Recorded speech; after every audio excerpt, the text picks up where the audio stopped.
My father waited until 23 people were seated around our Thanksgiving table to slide a stack of legal papers in front of me and say, "Your mother was the biggest mistake of my life. Sign this so I can finally correct it." The room erupted in laughter. My stepmother nodded approvingly. No one said a word in my defense. I signed, without a single word. But here's what my father didn't know. The woman he'd just called a mistake, a failure, the woman he'd humiliated in front of everyone, she was the same lawyer who had written every single contract keeping his $340 million company from collapsing for the past 15 years. And she'd been waiting a very long time to ask him one question. My name is Diana Hartley. I'm 32 years old. This is my story. If you're watching this, please subscribe and let me know where you are watching from. I should probably start by telling you who I am, beyond the daughter who just signed away her inheritance at a holiday dinner. I'm a corporate lawyer at Mitchell & Associates in Boston. It's not a top 10 firm, but it's respected. In 5 years, I've handled 12 M&A transactions, the largest worth $28 million. My colleagues trust me, my clients return. I graduated from Harvard Law in 2018, top 15% of my class. None of that matters when I go home to Connecticut. To my father, Richard Hartley, I am and have always been the daughter from before. That's how he introduces me. Not Diana the lawyer, not my firstborn, just from before. Like I'm a rough draft he'd rather forget. Last Thanksgiving, he introduced me to a business partner this way. "This is Diana, my daughter from, before." He gestured vaguely, as if the details were too tedious to recall. He didn't mention Harvard, he didn't mention my career. The partner smiled politely and moved on to shake Ethan's hand. My half-brother, the one currently getting his MBA at Wharton. Ethan got a full introduction. Accomplishments listed, future plans highlighted, pride unmistakable. I got a wave of the hand and an awkward pause. You'd think after 32 years, I'd stop hoping, stop showing up, stop waiting for him to see me the way he sees them. But every year I told myself, maybe this time will be different. Maybe if I work harder, achieve more, stay quieter, cause no trouble, maybe then he'll finally look at me the way a father should look at his daughter. Maybe then I'll be enough. I know. I can hear how pathetic that sounds. But that's the thing about wanting your parents' love. Logic doesn't apply. And this year, something changed. For the first time in 5 years, my father called me himself. The invitation wasn't what made me hopeful, it was how he said it. "Diana, I'd like you to come home for Thanksgiving this year. It's important." Important. He'd never used that word about anything involving me. I should have known better. I should have remembered all the other times. Like my Harvard Law graduation. May 2018, the biggest day of my academic life. I'd sent the invitation 3 months in advance, called twice to confirm, even offered to arrange his flight from Connecticut to Cambridge. It was only a 2-hour drive, but I wanted to make it easy. He didn't come. "Emergency board meeting," he said. "You understand." I understood. I always understood. What I didn't understand, not until 3 days later, was why his emergency board meeting was happening in Miami. I found out through Instagram of all places. My stepmother Victoria had posted a carousel of photos, the whole family at a rooftop restaurant, ocean views behind them, champagne glasses raised. The caption read, "Celebrating our amazing daughter Sophia's 21st birthday. So proud of this one." Sophia's birthday was the same week as my graduation. He'd chosen a party over my degree. I stared at that photo for a long time. My father's arm around Sophia, both of them laughing, Victoria beaming, Ethan photobombing in the background. A perfect family portrait, with no space for me in the frame. My mother flew in from New York. She sat in the front row at the ceremony, took 47 photos, and cried when they called my name. Afterward, she took me to dinner and said something I still think about. "You know your worth doesn't depend on who shows up, right?" I nodded. I didn't believe her. Not then. But I held on to the words anyway, like a life raft I wasn't sure I'd ever need. The graduation wasn't an isolated incident. It was a pattern. In 2022, my father called asking for a favor. Hartley Maritime, his company, the logistics empire he never lets anyone forget he built, was negotiating a contract with a shipping partner in Singapore. He wanted me to take a quick look at the agreement. I spent 3 evenings reviewing that contract. 42 pages of dense maritime law, cross-referenced with international trade regulations. I found a liability clause that could have cost the company $2.3 million if the deal went sideways. I wrote a 5-page memo explaining the issue and how to fix it. Sent it at 11:47 p.m. on a Tuesday, right before the negotiation deadline. 2 weeks later, the deal closed. The clause was revised. The company was protected. I found out what happened next through a LinkedIn post. My father had given an interview to Connecticut Business Journal. Fortunately, he told them, my legal team at Morrison and Sterling caught the issue in time. That's why you work with the best. No mention of me, not even a thank you text. When I saw him at Christmas that year, Victoria made it worse. We were in the kitchen, and she looked at me with that condescending smile she'd perfected over 15 years of marriage to my father. Diana, I heard you know a little something about law. I thought you just did paperwork or something. I felt my face heat up. I'm a corporate attorney. I specialize in mergers and acquisitions. Oh, she waved her hand dismissively. Well, nothing like the big firms Richard works with. Morrison and Sterling, now that's real legal work. I didn't argue. I never did. But here's what Victoria didn't know, what no one knew yet. Morrison and Sterling. I'd remember that name, and later it would change everything. People ask me why I kept going back, why I kept showing up to holidays where I'd be ignored, dinners where I'd be dismissed, gatherings where my presence seemed to inconvenience everyone. The honest answer? I wasn't just going back for my father. I was going back for my grandparents. Grandpa Harold, 82 now, who always saved me a seat next to him and asked about my cases like they actually mattered.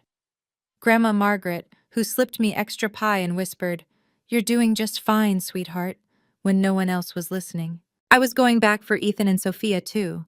They were spoiled, yes, favored, absolutely, but they were still my siblings. Half-siblings, technically, but I'd watched them grow up. I'd hoped, foolishly maybe, that one day we'd have a relationship that didn't depend on our parents. And I was going back because some small, stubborn part of me still believed my father could change. So when he called in early November and said he wanted me at Thanksgiving, I felt something I hadn't felt in years. Hope. I'll be there, I told him. What time should I arrive? 6 o'clock. And Diana, he paused. This year is going to be different. I should have asked what he meant. I should have heard the warning in his voice. Instead, I called my mother to tell her about the invitation. She listened quietly.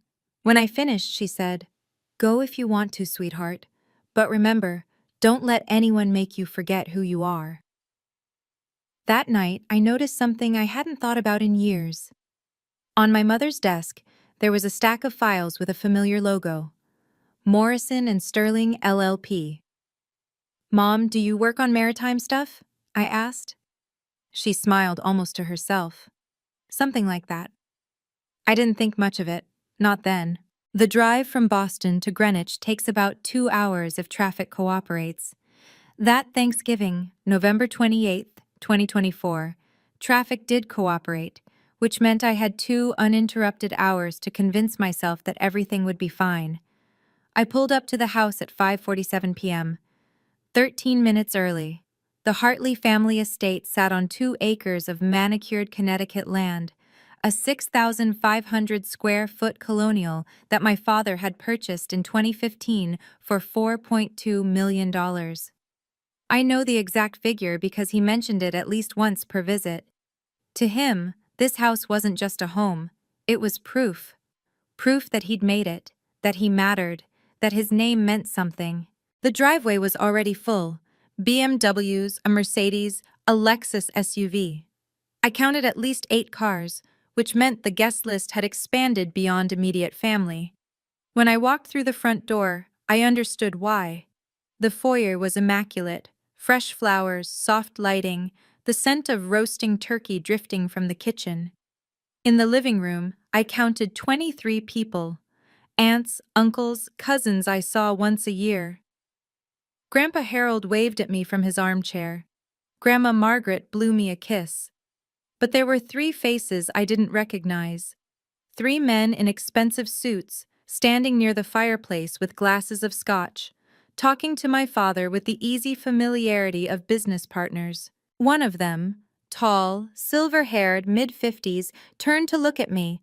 His expression flickered with something I couldn't quite read. Recognition? Curiosity? I'd find out later his name was Harold Patterson, vice president at First Harbor Bank, the bank that had loaned Hartley Maritime $45 million. Victoria intercepted me before I could reach my grandparents. Her smile was too wide, too bright. "Diana, you made it. How nice." Something in her voice made my stomach tighten. This was going to be a long night. I tried to shake off the unease. I smiled at relatives, accepted compliments on my dress, made small talk about work. Normal Thanksgiving things. But 20 minutes in, I heard something that stopped me cold. I was near the hallway leading to the powder room when Victoria's voice drifted from the dining room. She was talking to Sophia, both of them bent over the place cards on the table. "Just wait for the main event," Victoria said, her tone dripping with satisfaction. "Your father's been planning this for months." Sophia giggled.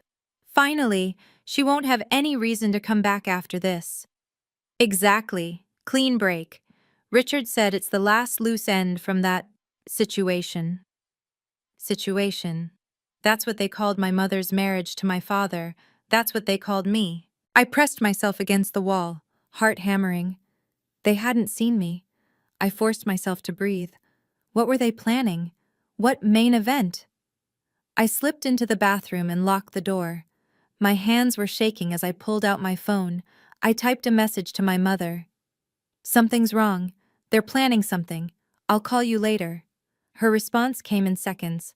"I'm here. Whatever happens, remember who you are." I stared at those words. Then I stared at myself in the mirror, a 32-year-old woman in a burgundy dress, trying not to panic at a family dinner. I could leave. Right now. Get in my car, drive back to Boston, and never look back. But if I did that, they'd say I was dramatic, oversensitive, just like her mother. No, I was going to stay. I was going to find out what this main event was. After all, how much worse could it get? I wish I hadn't asked that question. I returned to the living room with a glass of wine I didn't plan to drink. Liquid courage, or at least something to hold on to.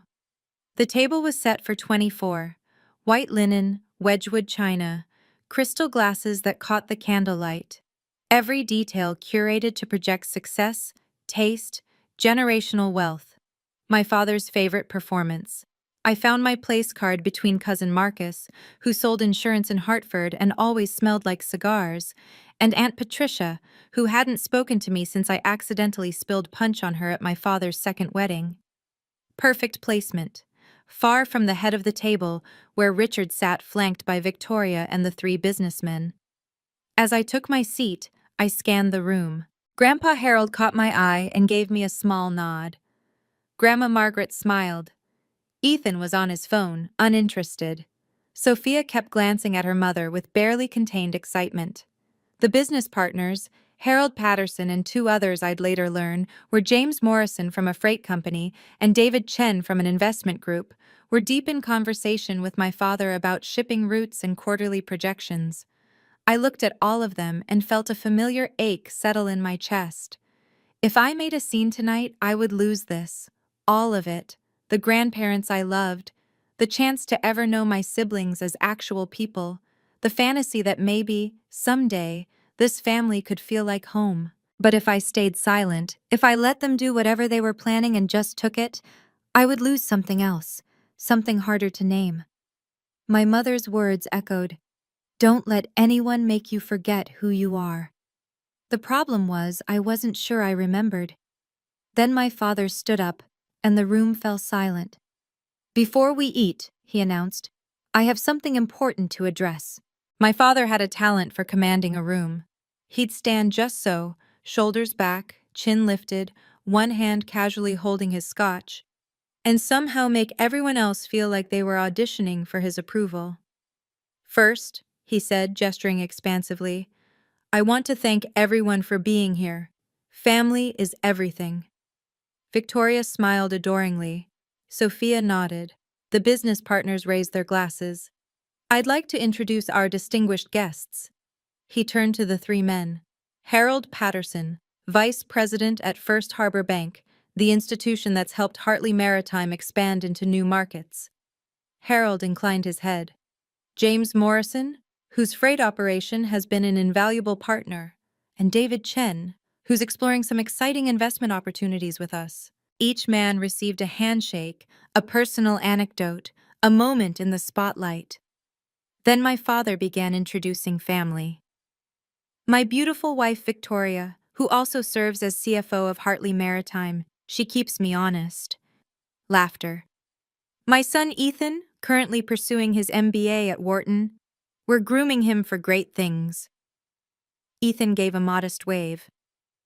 "And my daughter Sophia, who'll be joining the company next year in operations." He was working his way around the table. My turn was coming. When he reached me, he paused. The pause stretched a beat too long. "And this is Diana, my daughter from before." That was it. No Harvard, no law career, no accomplishments, just before. Harold Patterson looked at me with that same curious expression I'd noticed earlier. His brow furrowed slightly, like he was filing away information. "Diana," my father continued, already moving on, "is based in Boston. She does legal work." Legal work. Like I filed paperwork at a strip mall office. I kept my face neutral. 20 years of practice. But inside, something was starting to crack. Dinner proceeded in courses: butternut squash soup, Caesar salad, the turkey, golden and enormous, presiding over the table like a sacrificial offering. Victoria waited until the main course to strike. "So, Diana," she dabbed her lips with her napkin, "I hear you're still at that little firm in Boston, Mitchell and... what was it? Mitchell and Associates." "Right, right." She tilted her head sympathetically. "It must be hard working at a smaller practice, not quite the same resources as the big firms." I kept my voice steady. "We handle significant transactions. Last quarter, I closed a $28 million acquisition." $28 million.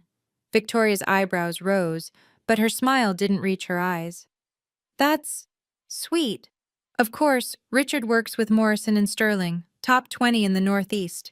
Now that's a real legal powerhouse." I felt my jaw tighten. "Morrison and Sterling is very well regarded. Their senior partner is incredible," Victoria continued, warming to her subject. "What's the name, Richard? The one who handles all our maritime contracts?" My father waved his hand without looking up from his plate. "Whitmore something. E. Whitmore. Never met them personally. That's what the legal department is for." Whitmore. The word hit me like ice water. E. Whitmore. My mother's name. Eleanor Whitmore. I felt the blood drain from my face. Every nerve in my body went rigid. It couldn't be. There was no way. But even as I thought it, pieces were clicking into place. The files on my mother's desk, the maritime cases she mentioned in passing, the late nights, year after year, working on shipping contracts. Victoria was still talking. "Anyway, Diana, I'm sure your little firm is fine for what you do. Not everyone can work with the best." I forced a smile. "No, not everyone can." My heart was pounding so hard I could barely hear. The meal continued. Conversations rose and fell. I pushed food around my plate, tasting nothing. E. Whitmore, Morrison and Sterling, Hartley Maritime. My mother had been my father's lawyer for 15 years, and he didn't even know. The irony was almost too perfect. The woman he called his biggest mistake had been protecting his fortune this entire time. He'd trusted her with contracts worth tens of millions of dollars, signed documents she'd drafted, built his empire on the legal framework she'd constructed, and he had no idea. I was still processing this when the dessert plates were cleared, and my father stood again. The room quieted instantly. "Before we finish," he announced, "I have one more piece of business to address." Victoria straightened in her chair, eyes gleaming. Sophia bit her lip to contain her smile. "Diana," my father's gaze locked onto me. "Would you come here, please?" 23 pairs of eyes turned in my direction. I felt like a defendant being summoned to the stand. I rose slowly. My legs felt wooden as I walked toward him. "Yes?" He reached into his suit jacket and withdrew a white envelope. Heavy, official-looking. "This," he said, loud enough for everyone to hear, "is something I've been meaning to do for a long time." He placed the envelope in my hands. "Open it." I did. Inside was a stack of legal documents. I scanned the first page quickly, years of training kicking in despite the adrenaline flooding my system. It was a waiver, a renunciation of all claims to any assets, inheritance, or property connected to the first marital union of Richard Hartley. My hands went cold. "What is this?" My voice came out steady. "Barely." My father smiled. It was the smile of a man about to deliver a punchline he'd been rehearsing for months. "Your mother," my father said, his voice carrying across the silent room, "was the biggest mistake of my life." He paused, letting the words land. "This," he tapped the papers in my hands, "is how I'm finally correcting it. Sign this, and we can all move on. Clean break. No more loose ends from that unfortunate chapter." Someone laughed. Then someone else. Victoria's hand covered her mouth in mock surprise. Sophia didn't bother hiding her grin. I looked around the room. Cousin Marcus was smirking. Aunt Patricia nodded approvingly. The business partners exchanged uncomfortable glances but said nothing. Even Ethan, my half-brother, the one I'd hoped might be different, just stared at his phone. Only 2 people weren't laughing. Grandpa Harold's face had gone pale. Grandma Margaret pressed her hand to her chest. And Harold Patterson, the banker, was watching me with an expression I couldn't read, something between curiosity and concern. "Well," my father's voice sharpened, "are you going to sign, or are you going to make a scene? You know how your mother loved making scenes." I looked down at the papers. The legal language was clear enough. This document would strip me of any theoretical claim to anything my father owned. Not that I'd ever expected an inheritance. Not that I'd ever asked for one. But that wasn't the point, was it? The point was humiliation. Public. Deliberate. Designed to break me in front of everyone he wanted to impress. I reached into my pocket and pulled out a pen. My father's smile widened. He thought he'd won. "Smart girl. Just like your mother. Knows when she's beaten." I uncapped the pen. Signed my name. Slowly. Clearly. Each letter deliberate.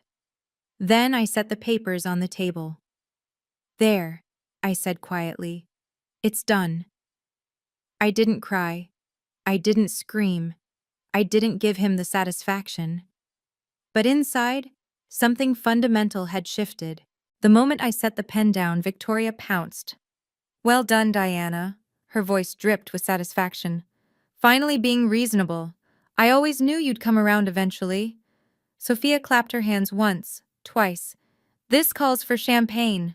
But not everyone was celebrating. "Richard," Grandpa Harold's voice cut through the noise. "This is Thanksgiving. This is supposed to be family." "It is family, Dad." My father didn't even look at him. "My family. I'm just cleaning up old messes." "That's your daughter you're talking about."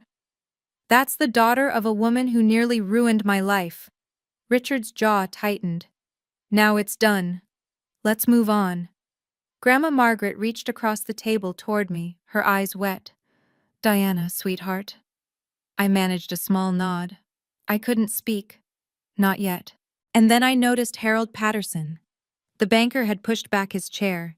His face was unreadable, but his body language had changed completely. Stiff, alert. "Excuse me," he said quietly. "I need to make a phone call." He walked out of the dining room without waiting for a response. No one else seemed to notice. Victoria was already refilling wine glasses. Richard was accepting congratulations from David Chen. Sophia was taking a selfie. But I noticed. I didn't know who Harold Patterson was calling. I didn't know what he'd heard that made him leave so abruptly. But something in my gut told me it mattered. Ethan finally looked up from his phone. Our eyes met for a fraction of a second. He looked away first. I don't know what I expected from him. A word of support? A flicker of discomfort? Something human? I got nothing. Fine. Excuse me, I said. I need some air. I walked out of that room with my head high. I had a phone call of my own to make. The night air was cold, sharp. I welcomed it. I walked past the perfectly trimmed hedges, past the 3-car garage, past the stone fountain that had cost more than my first year's salary. I stopped near the property line, where the landscape lighting didn't reach. My hands were shaking as I dialed. She answered on the first ring. Diana? Mom. My voice cracked. He made me sign papers, in front of everyone. He said you were his biggest mistake and he was correcting it. Silence. Then, are you okay? I don't know. I signed them. I signed them. Good. I blinked. Good? Mom, he humiliated me in front of Diana. Her voice was calm, impossibly calm. Those papers are legally worthless. You know that. Any first-year law student could tell you that a waiver signed under duress, without independent counsel, with witnesses to the coercion, wouldn't hold up for 30 seconds in court. She was right. I knew she was right. I was a lawyer. I should have seen it immediately. But that's not why you're calling, she continued. Something else happened. I took a breath. Victoria mentioned Morrison and Sterling. She mentioned a senior partner named Whitmore, E. Whitmore. The silence that followed was different, heavier. Mom, is that you? Yes. The word hung in the air. I've been lead counsel on Hartley Maritime's account since 2009, she said quietly. Every major contract, the fleet acquisition in 2010, the Singapore expansion in 2023, the $45 million loan with First Harbor Bank in 2018, all of it. He doesn't know? He never asked. He never read the full names on the documents. He just trusted that Morrison and Sterling was the best. A pause. He trusted me, Diana. He just never knew it was me. Why? My voice was barely a whisper. Why didn't you tell me? Why didn't you tell anyone? Because it wasn't about revenge. My mother's voice was steady, the way it always was when she was explaining something important. After the divorce, I focused on building my career. Morrison and Sterling recruited me in 2008. A year later, Hartley Maritime became a client. By then, I was the firm's maritime specialist. But you could have… What? Refused the account? Used my position to hurt him? She sighed. Diana, I'm a professional. Your father needed competent legal counsel, and I provided it. That's my job. I don't let personal history interfere with professional obligations. I leaned against a cold stone pillar, trying to process. For 15 years, I said slowly, you've been the person keeping his company legally protected. The contracts, the loans, the expansions, all drafted or reviewed by me. Yes.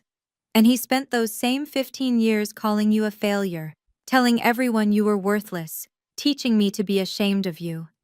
Yes. No bitterness in her voice, just fact. So why now? Why are you telling me now? Because you asked.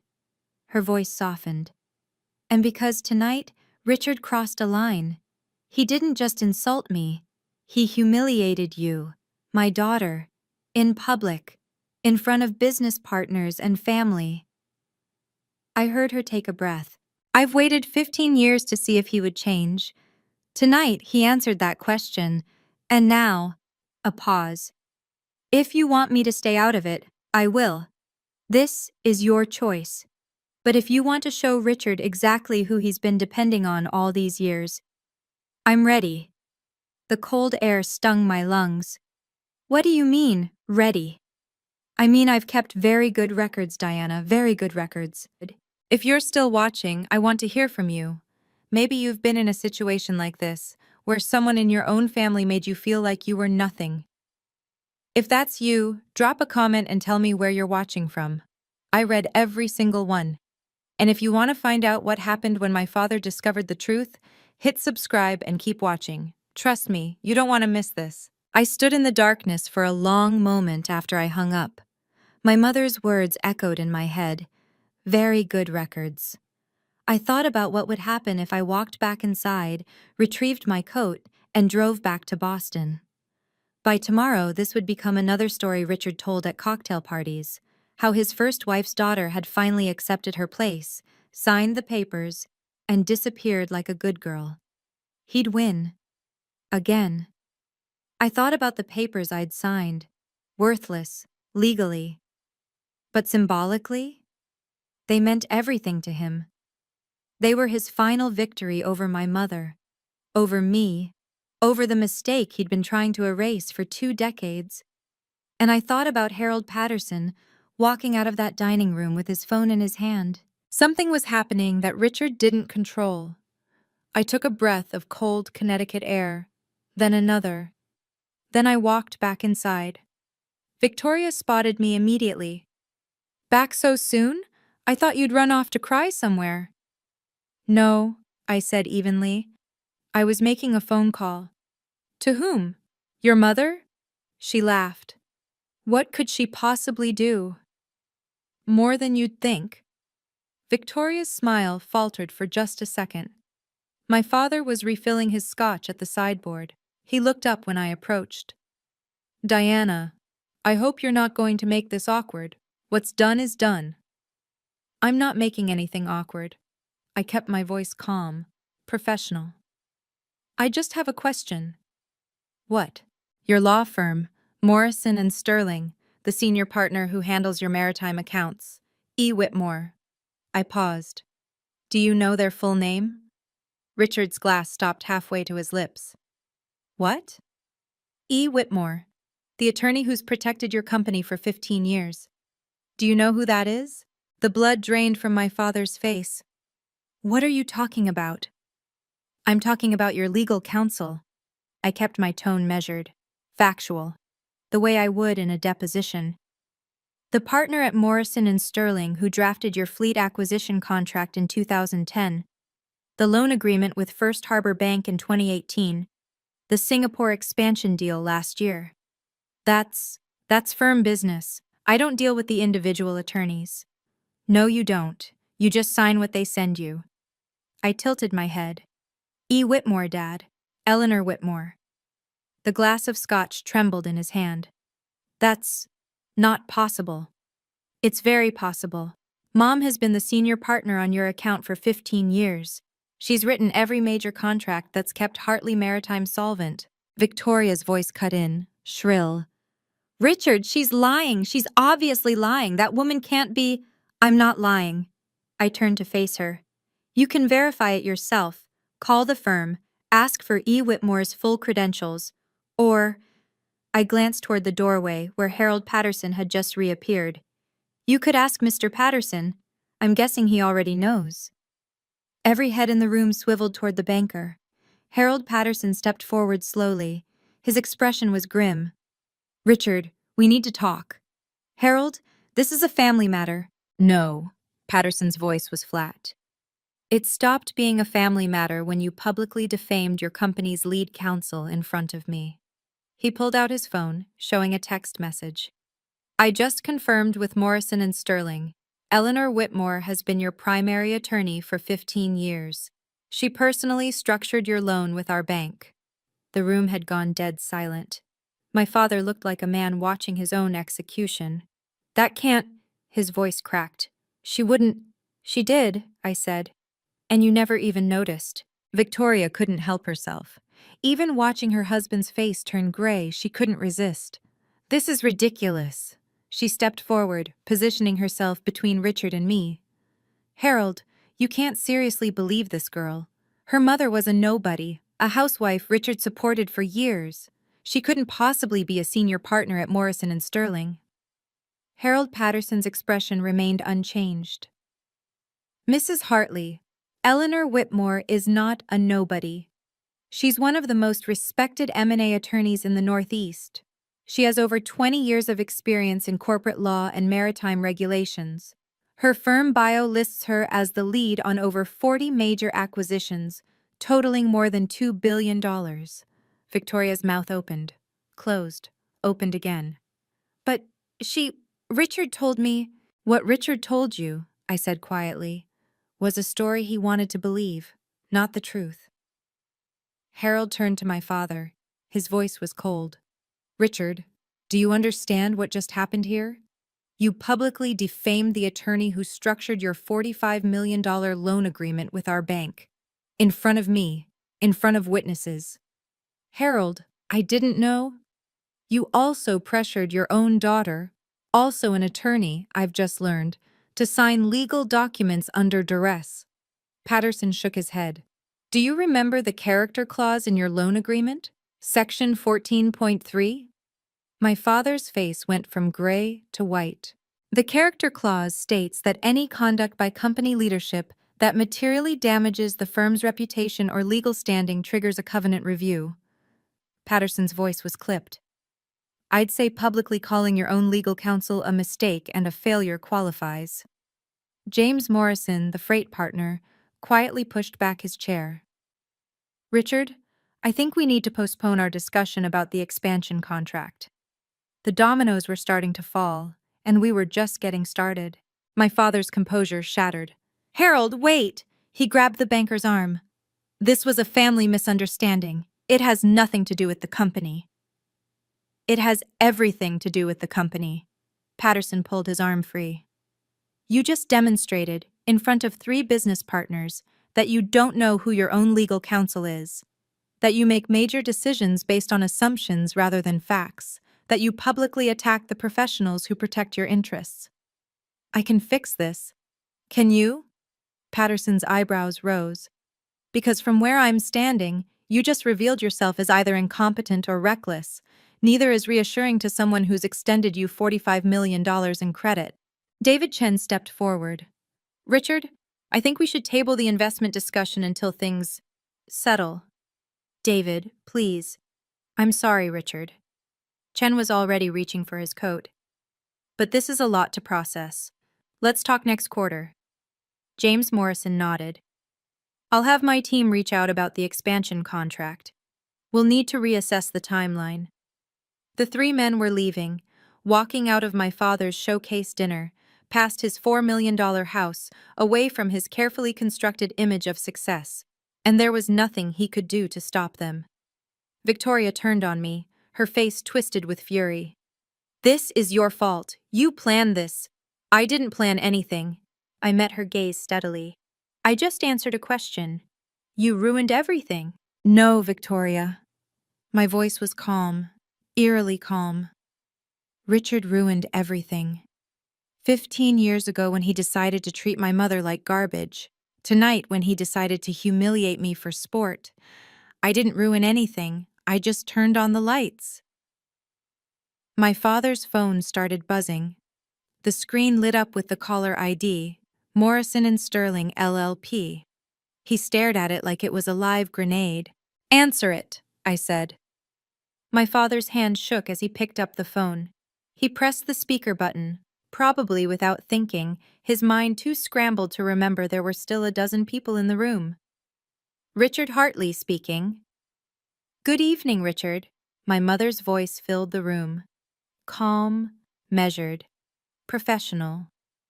This is Eleanor Whitmore, senior partner at Morrison and Sterling.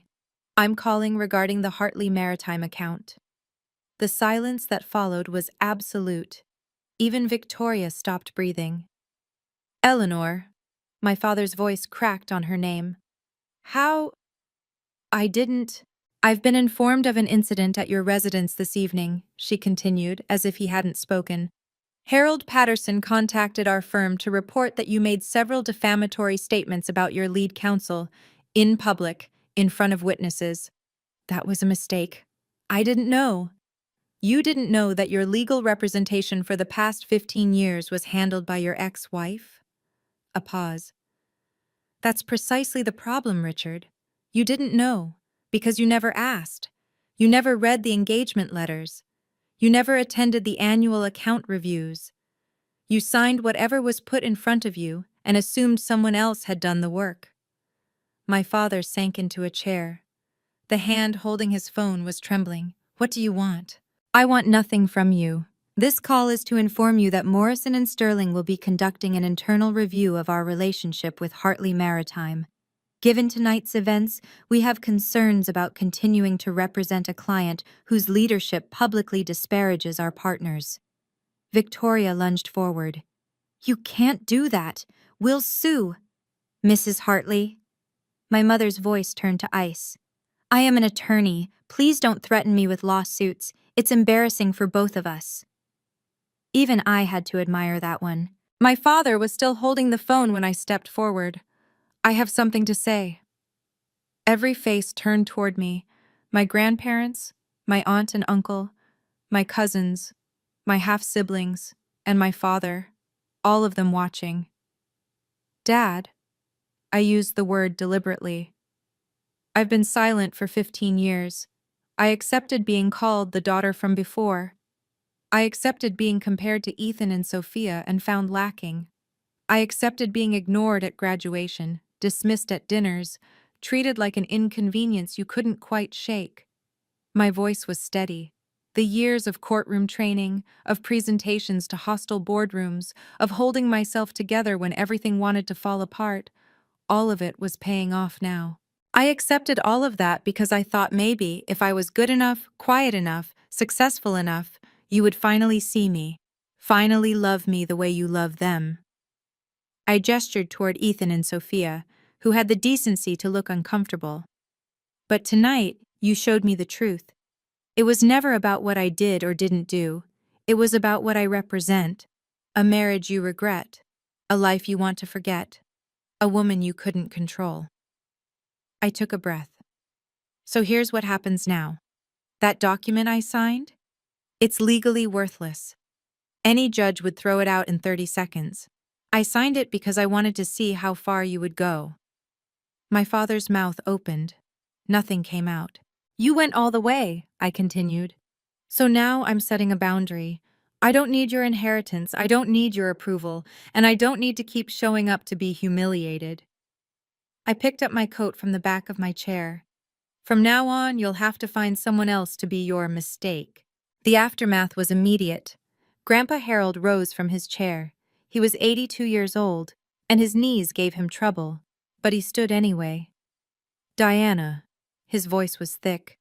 I should have said something years ago. I watched how they treated you, and I stayed quiet because I didn't want to cause problems. He shook his head. That was wrong. I'm sorry. Grandma Margaret was crying. You're always welcome at our home, sweetheart. Always. This house. She looked around with something like disgust. This isn't family. This is theater. I felt my throat tighten. Thank you, Grandma. Ethan finally put down his phone. He looked at me. Really looked at me. Maybe for the first time in years. Diana, he swallowed.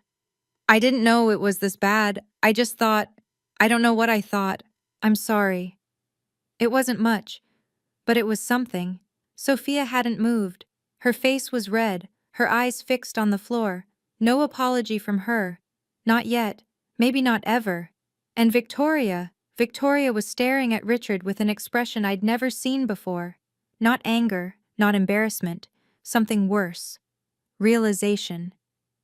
You told me she was nothing, Victoria said slowly. You said she was a failure, a housewife who couldn't even keep you happy, and the whole time she was the one keeping this company alive? Victoria, I didn't know. How could you not know? Her voice rose. How could you not know who was writing your contracts for 15 years? I trusted the firm. You trusted a name without ever checking who was behind it. Victoria laughed, but there was no humor in it. God. And I thought I knew who I married. The perfect family was cracking, and I hadn't even done anything. The truth had done it all by itself. I drove back to Boston that night. I didn't sleep. By 9 o'clock the next morning, November 29th, 2024, my phone was already buzzing with news. First, a text from my mother. First Harbor Bank has initiated a covenant review. They sent formal notice to Hartley Maritime 30 minutes ago. Then a forwarded email from Marcus Webb, Mom's colleague at Morrison and Sterling. Subject line: Loan Agreement, NUD FHB 2018-4523. Notice of Covenant Review. I opened it. The language was formal, bureaucratic, devastating. Dear Mr. Hartley, pursuant to Section 14.3 of the loan agreement dated March 15, 2018, First Harbor Bank hereby exercises its right to initiate a comprehensive review of all covenant provisions. This action is taken in response to circumstances that may materially affect the character and reputation clauses contained therein. You are required to submit updated financial documentation, governance records, and character references within 90 days.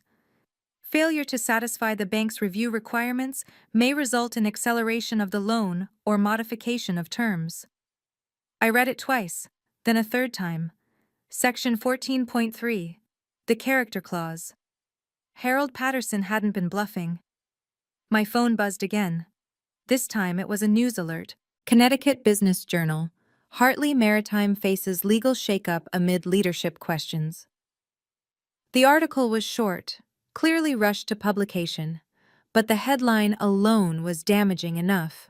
Sources report that Hartley Maritime Logistics, the Greenwich-based shipping firm, has unexpectedly parted ways with its longtime legal counsel.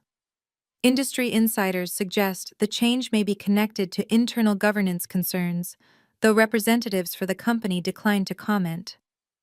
24 hours. That's all it had taken.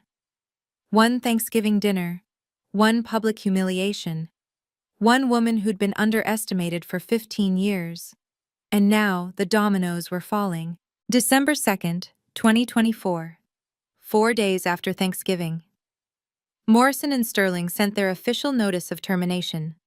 I saw the letter because my mother showed it to me. Not to gloat, that wasn't her style, but because she wanted me to understand that this wasn't personal. It was professional.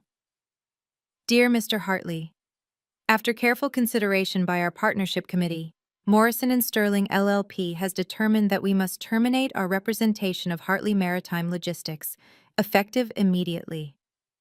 This decision is based on irreconcilable conflicts of interest and a fundamental breakdown in the attorney-client relationship. As you are aware, the events of November 28th have created circumstances that make continued representation untenable. We will cooperate fully with any successor counsel to ensure a smooth transition. All pending matters will be transferred in accordance with professional responsibility guidelines. We wish you well in your future endeavors. The letter was signed by the managing partner. Below his signature was another name, E. Whitmore, senior partner. I didn't ask them to fire him, my mother said when we talked that afternoon. I reported what happened to the ethics committee because I was required to. The partnership voted unanimously to terminate. Because of what he said about you? Because of what he revealed about himself? She paused. A client who publicly attacks his own legal counsel demonstrates poor judgment. A client who doesn't know who his legal counsel is demonstrates negligence.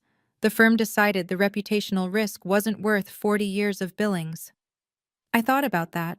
40 years of billings, millions of dollars in legal fees. Gone. Has he tried to hire another firm? He's approached two, both declined. A small, dry laugh. Apparently the story has made the rounds. No one wants to be Richard Hartley's next lawyer. Justice, it turned out, had a way of finding its own level. The business fallout continued through December. James Morrison's freight company sent a formal letter on December 5th. The $12 million expansion contract that had been nearly finalized was now postponed indefinitely, pending review of partnership alignment. Translation: they didn't trust Richard anymore. The Singapore partner, Trang Logistics, requested an emergency video conference. According to my mother's sources, they demanded information about Hartley Maritime's governance structure and leadership stability. The call did not go well. On December 10th, the Greenwich Business Association quietly announced that Richard Hartley's nomination for their board of directors had been withdrawn by mutual agreement. The press release used words like scheduling conflicts and other commitments, but everyone in Greenwich knew what it meant. Richard Hartley was no longer welcome at the table. The country club was subtler. They simply didn't renew his membership when it came up in January. No explanation given. None needed. I kept track of the numbers because numbers tell the truth when people won't. $3.2 million. Estimated additional legal costs for Hartley Maritime to hire new counsel and restructure existing contracts. $12 million. Value of the Morrison freight deal that evaporated. 1.5%. Increase in interest rate when First Harbor Bank concluded their review and adjusted terms on the loan. 0. The number of times Richard Hartley called me to apologize. But he did call, 7 times in the first 2 weeks. I didn't answer. He texted once. We need to talk. About the company, I need your help. I responded, you don't need me, you need a good lawyer. I'm sure Morrison and Sterling can recommend someone. Then I blocked his number. It wasn't revenge, it was boundary. There's a difference. Okay, quick check-in. If you've made it this far and you're not subscribed yet, what are you waiting for? Hit that button. And tell me in the comments, do you think Richard deserved what happened, or was it too harsh? I really want to know what you think. Also, stay tuned because what happened to Victoria might be the most satisfying part of this whole story. Victoria's downfall was almost poetic. When First Harbor Bank initiated their covenant review, they requested comprehensive financial documentation. Every quarterly report, every projection, every internal memo had to be examined. That's when the problems emerged. Victoria had been CFO in title for 8 years. In practice, she'd been a figurehead. The actual financial work was done by a team of accountants and analysts who reported to her but rarely involved her in decision-making. She signed what they prepared. She presented what they wrote. She took credit for results she didn't understand. It wasn't fraud, nothing criminal, nothing actionable. Just incompetence dressed up in designer suits and confident smiles. The bank's auditors found inconsistencies in 3 years of quarterly reports. Minor errors mostly, decimal points in wrong places, projections that didn't match underlying data. Nothing that would sink a company, but enough to raise questions. Their recommendation was clear. Hartley Maritime needed a CFO with verifiable financial credentials and demonstrated competency. Victoria had a bachelor's degree in art history from a small college in Connecticut. Her only financial qualification was being married to the CEO. The board, what was left of it after the Thanksgiving disaster, gave Richard an ultimatum. Replace Victoria as CFO or face a vote of no confidence. On January 15, 2025, Victoria Hartley was transitioned to a strategic advisory role. The announcement was carefully worded, full of praise for her years of service and invaluable contributions. Everyone knew what it meant. The woman who'd spent 15 years telling me my mother was worthless had just been exposed as exactly what she'd accused my mother of being: unqualified, incompetent, and holding a position she hadn't earned. The irony was not lost on me. I didn't celebrate. But I didn't cry for her either. Richard tried everything. After I blocked his number, he started calling my office. My assistant, Sarah, handled it beautifully. I'm sorry, Mr. Hartley. Diana is in a meeting. I'm sorry, Mr. Hartley. Diana is with a client. I'm sorry, Mr. Hartley. Diana has asked me to direct all family inquiries to her personal email. He never emailed. That would have created a written record, and even Richard wasn't that foolish. He sent Ethan as an intermediary. My half-brother showed up at my apartment building one evening in late December looking uncomfortable. Dad asked me to talk to you. What does he want? He says he needs to speak with you. About the company. About everything. I leaned against my doorframe. Does he want to apologize? Ethan hesitated. He said he wants to clear the air. That's not an apology. I know. Ethan looked at his shoes. Diana, I'm not here as his messenger. I mean, I am, but… He stopped, started again. I wanted to apologize. For myself. For all the times I didn't notice what was happening, or noticed and didn't say anything. I studied my half-brother. 28 years old. Privileged his entire life. Never had to fight for anything. But he was here. That meant something. Thank you, I said. That actually matters. Can we get coffee sometime? Just us? No agenda, no dad stuff. I'd like to, I don't know, be better. I considered it. Text me. We'll figure something out. He nodded, looking relieved. But Ethan, tell Dad this. I'm not interested in clearing the air. When he's ready to apologize for what he did, not for the consequences, he can write me a letter. A real one. Until then, my door is closed. It stayed closed. By February 2025, the full accounting was clear. Hartley Maritime still existed. I wasn't trying to destroy my father's company, but it had been fundamentally diminished. The $45 million loan was restructured with a 1.5% interest increase and additional oversight requirements. Over the remaining 7 years of the loan, that translated to approximately $2.3 million in additional interest payments. Legal costs for transitioning to new counsel and restructuring existing contracts totaled $3.2 million. The Morrison Freight Partnership, $12 million in projected revenue, was gone. 3 other smaller partnerships had paused their expansions with Hartley Maritime, waiting to see how things stabilized. But the personal losses mattered more. Richard was forced to step down as CEO in late January. The board, rattled by the bank's scrutiny and the exodus of partners, demanded fresh leadership. He retained the title of chairman, which meant he still had a seat at the table, but the day-to-day control he'd wielded for 25 years was gone. Ethan was promoted to COO as part of succession planning. My half-brother was suddenly learning what it meant to actually run a company, not just talk about it at Wharton.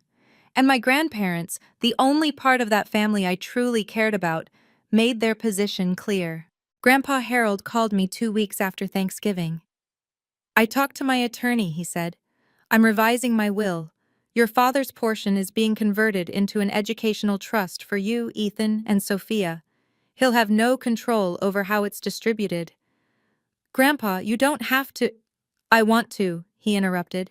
I should have stood up for you years ago. This is the least I can do. $1.8 million. Not for me specifically, split 3 ways among us grandchildren. But the message was unmistakable. Actions have consequences, even for family. Ethan and I had coffee in early March. He picked a small cafe in Cambridge, away from anyone who might recognize him. Smart choice. I've been thinking a lot since Thanksgiving, he said, both hands wrapped around his cup like he needed something to hold on to. About you. About Mom. About Eleanor. About how things were. And I was an asshole. He said it flatly, like he'd practiced. Not actively, maybe, but I never questioned anything. Dad said your mom was a failure, so I believed him. Dad treated you like an afterthought, so I treated you like one too. I never once asked myself if any of it was true. I let him sit with that for a moment. What changed? Finding out that everything I believed was wrong. He laughed, but there was no humor in it. The woman Dad called worthless built his company. The daughter he dismissed as unimportant saw through his bullshit when no one else did. It made me realize I don't actually know anything. I just accepted whatever version of reality was most comfortable. I sipped my coffee, let the silence stretch. So what now? Now I'm trying to do better. He met my eyes. I'm not asking you to forgive Dad. I'm not asking you to come back to family dinners. I'd like to have a sister. A real relationship, not the fake one we've been pretending to have for 30 years. That's going to take time. I know. And I'm not going to pretend the past didn't happen. I'm not asking you to. He paused. I'm just asking for a chance. To earn something real. I thought about it. About what forgiveness meant. About what it didn't. Okay, I said finally. Let's see where it goes. It was a start. I visited my mother in New York at the end of March. Her apartment was exactly how I remembered it, warm, lived in, filled with books and soft lighting. The opposite of my father's Greenwich showcase. We sat in her living room with cups of tea, watching the city lights through her window. Can I ask you something? Always. Why did you wait so long? You could have exposed him years ago. You had everything you needed. My mother was quiet for a moment, turning her cup in her hands. Because it wasn't my choice to make, she said finally. You were still trying to have a relationship with your father. I didn't want to be the one who destroyed that. If there was ever going to be a reckoning, it needed to come from you, when you were ready, on your terms. But you kept working for him the whole time. I kept doing my job, she smiled slightly. That's different. Richard needed legal protection. I provided it. My personal feelings didn't change my professional obligations.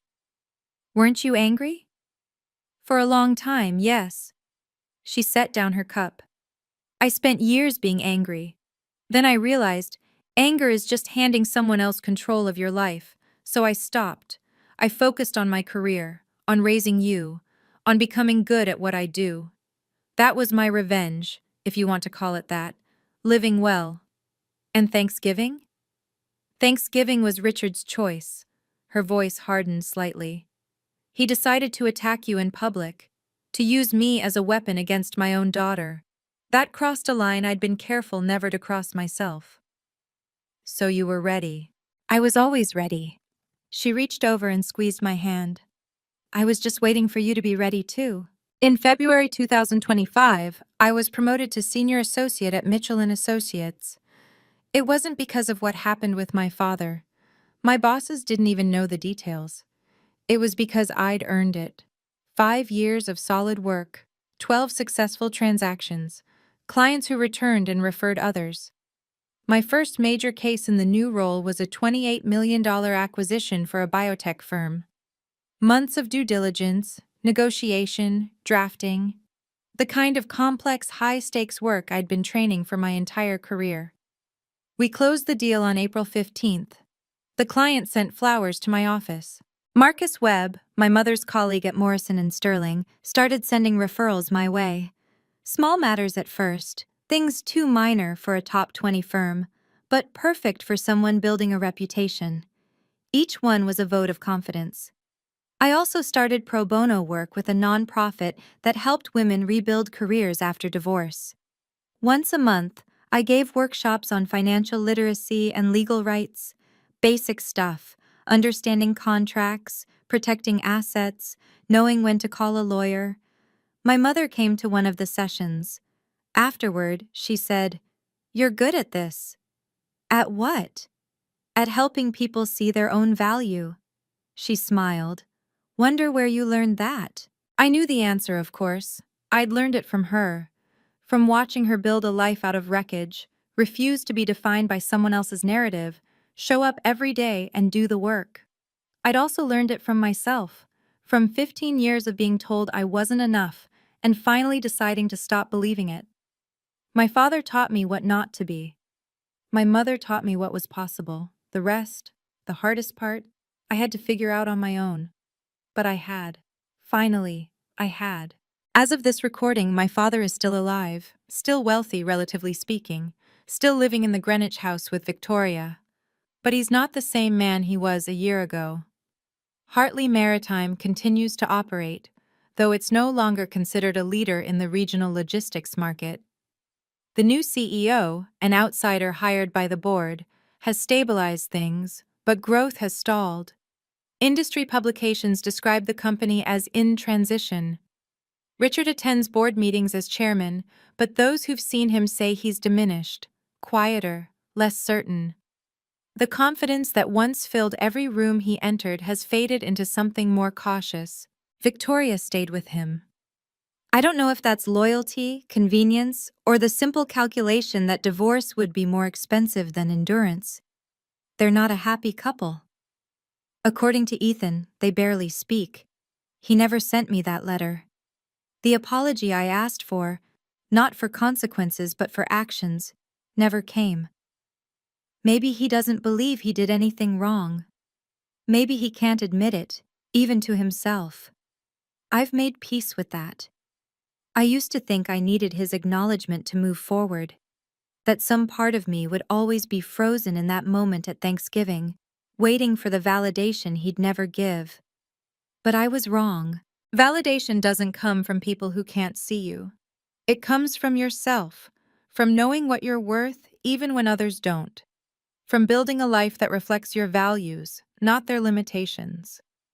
My father is a cautionary tale now, a man who had everything and burned it down because he couldn't control his contempt. I'm not his story.